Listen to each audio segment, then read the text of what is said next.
Hello दोस्तों, नमस्कार। आज आप सभी मेरे साथ हैं gym study centre by Mukesh sir coaching में। आप सभी का स्वागत है। आज आपके सम्मुख में डिस्कस करने जा रहा हूं आईएलओ के विषय पर। तो आईएलओ क्या होता है? देखिए, आईएलओ को अगर वर्ड में देखा जाए तो इंटरनेशनल लेबर ऑर्गेनाइजेशन के नाम से जाना जाता है और हिंदी में इसको अंतर्राष्ट्रीय श्रमिक दल कहा जाता है। तो नाम से आपको पता चल जाता है ये अंतर्राष्ट्रीय स्तर के या विश्व के विभिन्न देशों के जो मजदूर हैं उनके हितों के लिए क्या करती है, यह संस्था आवाज उठाती है। और ये यूएनओ का एक पार्ट एंड पार्सल है, एक अभिन्न अंग है यूएनओ का। तो यदि आप पॉलिटी के स्टूडेंट हैं या हिस्ट्री में इंटरेस्ट रखते हैं तो आपको ये समझना बहुत जरूरी है कि कोई भी घटना है एक दिन में नहीं घटती है। उसकी घटने के पीछे कुछ बुद्धिजीवियों का सोची समझी एक रणनीति होती है, यथक प्रयास होता है। उनके यथक प्रयास के कारण ही किसी भी संस्था का गठन होता है। चाहे इतिहास में आप कोई भी आंदोलन उठा के देख लीजिए, जैसे कि चोरी चोरा हत्याकांड हो या असहयोग आंदोलन हो, 1857 के विद्रोह हो, ठीक है, कोई भी एक आंदोलन उठा के देख लीजिए तो उसके पीछे आप देखेंगे कुछ ना कुछ कारण होते हैं। इसके बाद कारण के बाद ही परिणाम निकलते हैं। तो उसी तरह से देखिए, जो आईएलओ का फॉर्म होता है यानी गठन होता है, तो इसके पीछे भी कुछ कारण होते हैं। तो मैं आईएलओ से पहले इसके कारणों के ऊपर चलूंगा, डिस्कस करना चाहूंगा ताकि आप लोग का पूरी तरह से पिक्चर क्लियर हो जाए। देखिए, घटना है आपका लगभग 19 सेंचुरी की बात बता रहा हूं आप लोगों को। उन दिनों में रूस में क्रांति हो रहा था और रूस का ही एक बुद्धिजीवी, यूं कह लीजिए पत्रकार थे, क्रांतिकार थे, लेखक थे, राजनीतिज्ञ थे, समाज से भी जुड़े हुए थे, समाजवाद भी थे इनके अंदर में, जिनका नाम था लेनिन।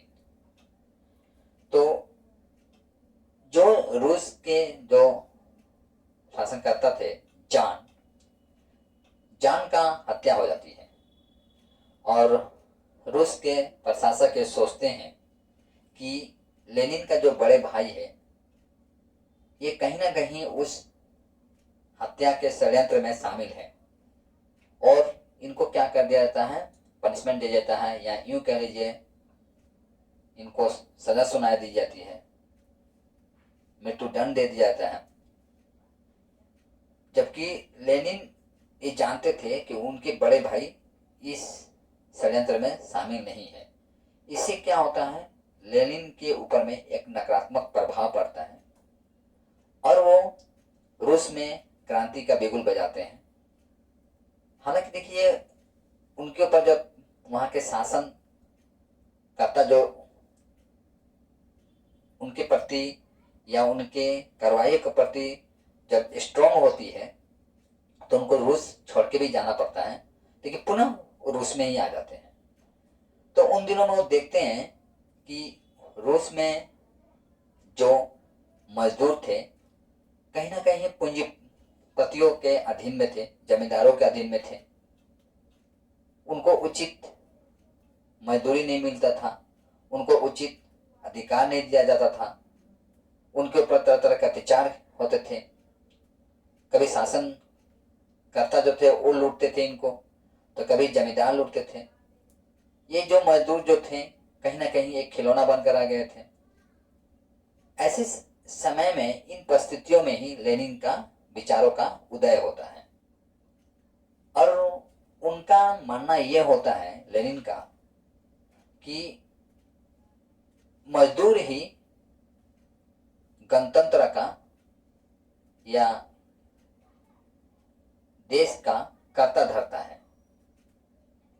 ठीक है, इस हिसाब से वो आंदोलन छेड़ते हैं और जो जमींदार जो थे, जो किसान वर्ग का या मजदूर वर्ग का जो जमीन हड़प के बैठे थे, उनको क्या करते हैं लेनिन, अपने राजनीतिक गतिविधियों के द्वारा उनके ऊपर प्रेशर बनाते हैं और उनके जो जमीन है मजदूर वर्ग का उनको दिलाते हैं जमींदारों से छीनकर। जो उद्योग थे, उद्योग में जो कर्मचारी काम कर रहे थे, उन कर्मचारियों का उद्योग पर अधिकार हो जाता है। तो देखिए, एक हिसाब से आप ये देखेंगे लेनिन के नजरिए से तो आपको सब कुछ सही नजर आएगा, लेकिन एक देश के नजरिए से देखिए तो आपको विरोधाभास लगेगा, सही कहीं ना कहीं सही नहीं भी लगेगा आपको। तो ऐसे ही समय में लेनिन का जो विचार था ये विश्व के अन्य देशों में भी पनप रहा था। अन्य देश के जो मजदूर थे उनके विचारों से सहमत थे, क्योंकि मजदूर का ये सपोर्ट कर रहे थे, तो जाहिर सी बात है मजदूर इनके सपोर्ट में होंगे। तो ऐसे समय में अब आईएलओ यानी श्रमिक, आईएलओ नहीं बोल सकता हूँ अभी, मैं आपको बताऊंगा, श्रमिक दल का गठन होता है। तो श्रमिक दल के गठन के लिए पहला बैठक जो होता है आपका 1905 ईस्वी में स्टार्ट होता है। ठीक है, फर्स्ट बैठक जो होता है आपका 1905 ईस्वी में होता है, फर्स्ट बैठक। इसके बाद सेकेंड बैठक होता है आपका 1906 ईस्वी में होता है। दो बैठक में अभी सक्सेस नहीं हुए थे। इसके बाद देखिए लेनिन जो है, लेनिन का एक दल बनता है, बोल्शेविक नाम होता है, बोल्शेविक। ठीक है, बोल्शेविक एक दल होता है लेनिन द्वारा गठित, जो कि 1917 में ये फॉर्म होता है ये दल। अब ये दल के बनने के बाद कहीं ना कहीं जो अंतर्राष्ट्रीय स्तर के जो मजदूर थे अब उनको थोड़ा मजबूती प्रदान हो जाता है। क्यों? क्योंकि देखिए 1914 ईस्वी में जो प्रथम विश्व युद्ध हुआ था, इस प्रथम विश्व युद्ध में जैसे कि आप जानते हैं कि 37 कंट्री इन्वॉल्व हो गए थे आपस में। अब 37 कंट्री इन्वॉल्व हो गए थे, तो मैं बताना चाहूंगा, देखिए युद्ध जो है किसी भी समस्या का अंतिम विकल्प होता है, लेकिन जब युद्ध आरंभ हो गया था या युद्ध आरंभ हो जाए तो जीतने वाला हो या हारने वाला हो,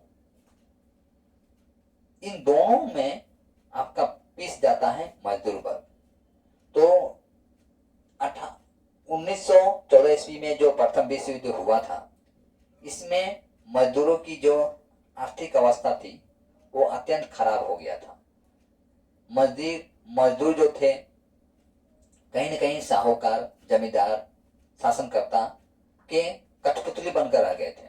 उनको उचित अधिकार नहीं मिल रहा था, उनका अवस्था अत्यंत दयनीय हो गया था। तो ऐसी कंडीशन में आईएलओ का गठन होता है। तो आईएलओ का जो गठन होता है आपका 11 अप्रैल 1919 ईस्वी में होता है। इसका गठन कब होता है? 11 अप्रैल 1919 में इसका क्या होता है? गठन होता है। किसका? आईएलओ का। अच्छा, देखिए आईएलओ जो है हाल ही फिलहाल आपका 2019 में आपका 1 वर्ष पूरा किया है, 100 वर्ष पूरा किया है 2019 में। अब यहाँ से यहाँ 2019 में इसका 100 वर्ष हो गया। अब यहाँ से अनुमान लगा लीजिए आप कि आईएलओ का गठन हुआ कितना साल हुआ। ठीक है, मैं बता ही दिया 11 अप्रैल 1919 में इसका गठन होता है। तो देखिए इसके जो आईएलओ है इसको हम 3 पार्ट करेंगे। आपके समझने के लिए 3 पार्ट करेंगे, आपको बहुत आसानी से समझ में आ जाएगा। देखिए आईएलओ इसका 3 पार्ट कीजिए। ठीक है, माने इसकी जो कार्य जो है 3 भागों से देखा जाता है। पहला जो है इंटरनेशनल लेबर कॉन्फ्रेंस। ठीक है, पहला जो बोल देंगे इंटरनेशनल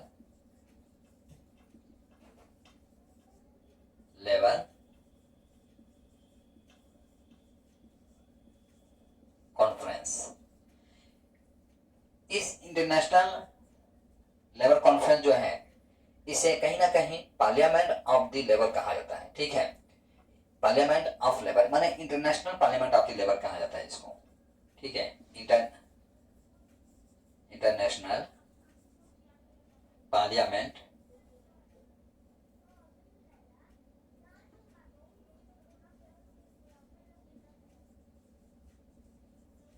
पार्लियामेंट ऑफ लेबर माने मजदूरों का संसद कहा, अंतर्राष्ट्रीय मजदूर का संसद कहा जाता है। जाहिर सी बात है, संसद कहने का मतलब इसमें यह हुआ कि इसके जो राइट्स है या उनकी समस्याओं का इसमें डिस्कस होता है। ठीक है, इन समस्याओं को या इनके जो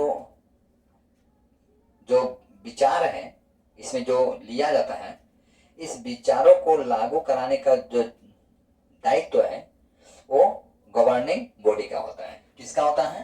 गवर्निंग बॉडी का। गवर्निंग बॉडी, एक गवर्निंग बॉडी क्या करता है? इसके दिए गए फैसले को ये लागू कराता है, गवर्निंग बॉडी। और तीसरा जो है इंटरनेशनल लेबर ऑफिस। ठीक है, इंटरनेशनल लेबर ऑफिस। अब ये गवर्निंग जो बॉडी है इसको तीन पार्ट करते हैं। ठीक है, इसको जब 3 पार्ट करेंगे तो आपको और भी इजी से समझ में आ जाएगा। देखिए, पहला इसका जो पार्ट है, गवर्निंग मेंबर होते हैं, गवर्निंग मेंबर।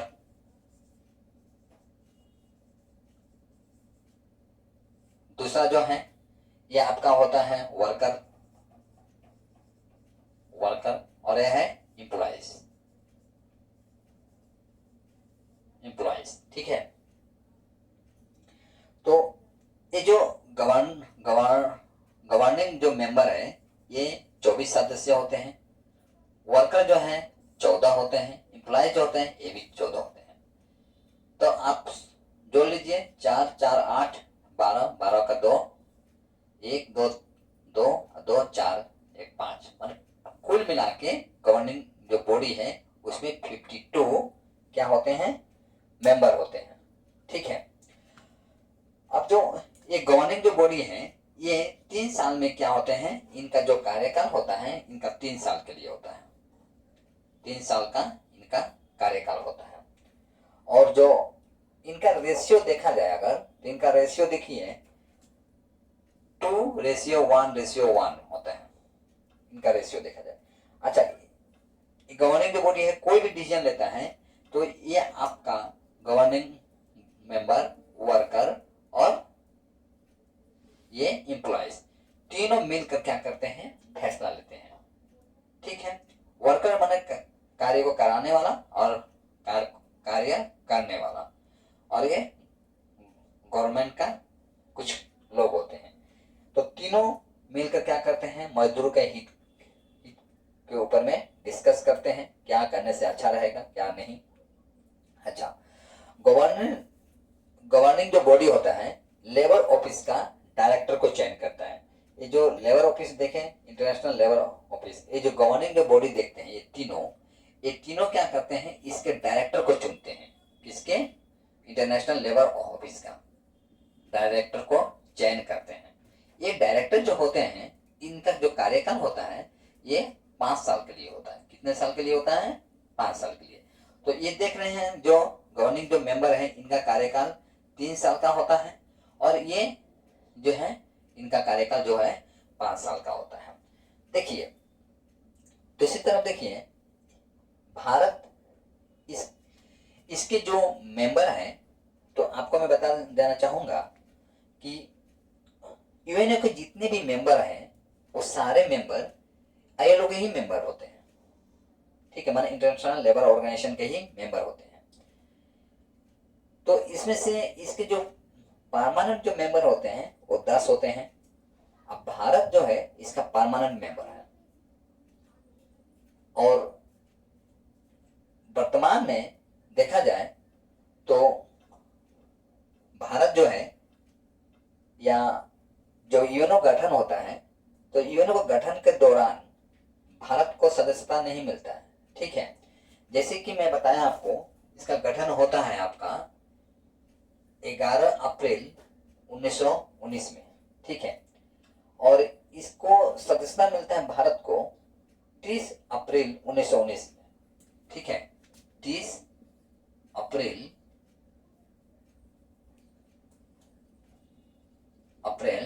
1919 में। तो यहाँ जो मेंबर ये बनता है भारत, ये एक प्रकार का टेम्पोररी मेंबर होता है। ठीक है, माने ये परमानेंट मेंबर नहीं बनता है। लेकिन 1928 ईस्वी में देखा जाए तो आईएलओ का क्या होता है, एक ओपीसी बनता है जो कि दिल्ली में, जैसे देखिए आईएलओ बन गया तो श्रमिक के लिए काम करेगा, जाहिर सी बात है। तो ये क्या होता है, पूरे अंतर्राष्ट्रीय स्तर का कमेटी होता है। तो अंतर्राष्ट्रीय कमेटी होने से कारण, अंतर्राष्ट्रीय कमेटी होते तो हर देश में इसका एक अपना ब्रांच होना चाहिए, मिनी ब्रांच। तो दिल्ली में क्या होता है, इसका ऑफिस बनता है न्यू दिल्ली में। दिल्ली नहीं, न्यू दिल्ली बोलेंगे, हाँ, न्यू दिल्ली में। कब बनता है, 1928 ईस्वी में। ठीक है, और 1922 ईस्वी में भारत जो है इसका क्या बनता है, एक अस्थाई मेंबर बन जाता है। ठीक है, 1922 में परमानेंट मेंबर बनता है इसका,